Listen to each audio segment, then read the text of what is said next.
یہ دن جو اللہ نے ہمیں نصیب فرمایا ہے اس کو عید الفطر کہا جاتا ہے۔ فطر افطار سے نکلا ہے۔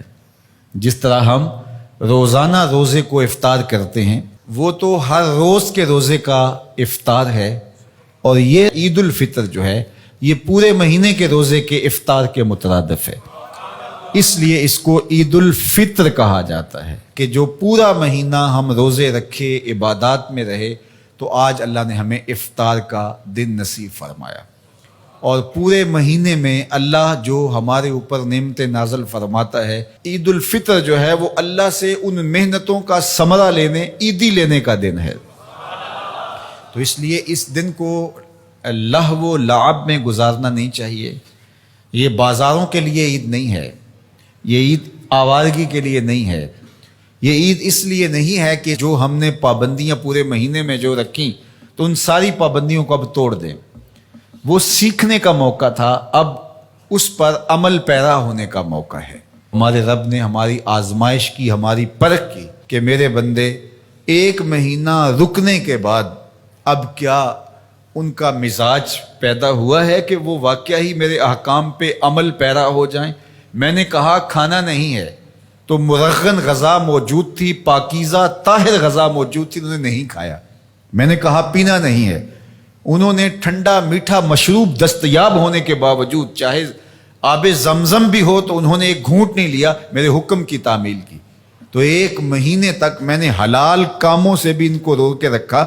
تو میں دیکھنا چاہتا ہوں کہ اب میرے کہنے پہ حرام سے رکتے ہیں یا نہیں رکتے ہیں۔ تو اللہ چاہتا ہے کہ یہ میرے بندے اب اس عمل کو اپنے اوپر یوں ہی طاری کر دیں۔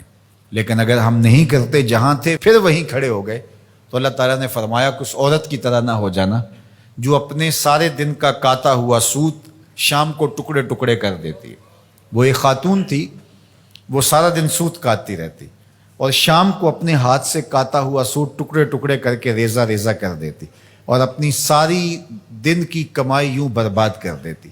تو فرمایا کہیں تم بھی ایسے نہ ہو جانا کہ اپنی ساری محنتوں کو جب پھل ملنے کا وقت آئے، جب صلہ ملنے کا وقت آئے، تو اس وقت تم ترک کر دو اور تم پھر اس عورت کی طرح ریزہ ریزہ کر دو۔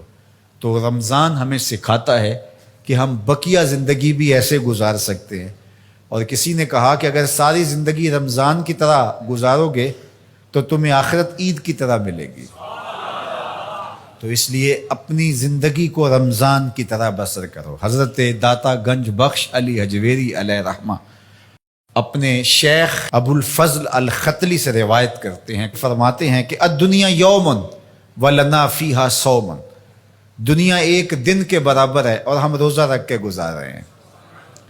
دنیا کو اگر آخرت کے مقابلے میں رکھیں تو دنیا کے پلے بچتا بھی کیا ہے، تو گزر جائے گی۔ ہم افطار وہاں جا کے کریں گے، یہاں افطار نہیں کرنے آئے، یہاں روزہ رکھنے آئے۔ تو یہ مختصر زندگی اللہ کی یاد میں، اس کے ذکر میں، اس کی محبت میں، اس کے پیار میں بسر کیجئے۔ روزے کے مقصد کو سمجھیے گا۔ یہ نہیں ہے کہ رمضان المبارک گزر گیا تو اب ہم اپنی پرانی روٹین پہ آ جائیں گے، نہیں، بلکہ ہماری اب روٹین بہتر ہو جانی چاہیے۔ اور ہم نے ایک مہینہ مشق کر لی تو ہمارے لیے اب عمل کرنا آسان ہوگا۔ ہم نے ایک مہینہ تجربہ کیا، ہم حلال سے بھی رک سکتے ہیں اگر اللہ چاہے اور اللہ کی مرضی ہو تو ہم اللہ سے توفیق مانگے، مالک تیرے کرم سے ہم حلال سے بھی رک گئے تو توفیق دینا ہم حرام سے بھی رکیں۔ تو یہ ہے روزے کا فلسفہ، روزے کی برکت۔